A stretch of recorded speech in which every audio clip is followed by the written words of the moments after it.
পৃথিবীর স্বর্গ বলা হয় কাশ্মীরকে। সেই স্বর্গীয় ভূমির সুরের রাজ্যে এক অনন্য নাম রাজ বেগম, কাশ্মীরের প্রথম নারী প্লেব্যাক শিল্পী, যিনি ভালোবেসে পরিচিত কুইন অফ মেলোডি নামে। 1927 সালে শ্রীনগরে জন্ম নেওয়া রাজ বেগম ছিলেন রেডিও কাশ্মীরের প্রথম নারী কণ্ঠশিল্পী। এমন এক সময়ে যখন নারীরা সামাজিক বাঁধনে আবদ্ধ ছিলেন, তিনি সঙ্গীতকে বেছে নিয়ে সাহসের প্রতীক হয়েছিলেন। তার কণ্ঠ শুধু কাশ্মীর নয়, সমগ্র ভারতবর্ষের শ্রোতাদের মন জয় করে নেয়। তার অসামান্য অবদানের স্বীকৃতি হিসেবে তিনি পেয়েছিলেন সঙ্গীত নাটক একাডেমি অ্যাওয়ার্ড এবং ভারতের চতুর্থ সর্বোচ্চ বেসামরিক পুরস্কার পদ্মশ্রী 2002 সালে।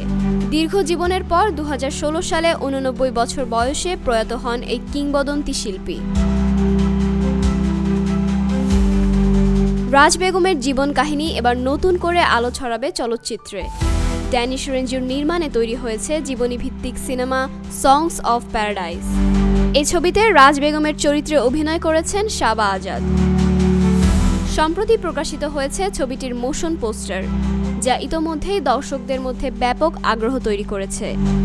আগামী 29 আগস্ট অ্যামাজন প্রাইম ভিডিওতে মুক্তি পেতে যাচ্ছে চলচ্চিত্রটি। এতে আরও অভিনয় করেছেন সোনি রাজদান, জেইন খান দুরানি ও তুরাক রায়না।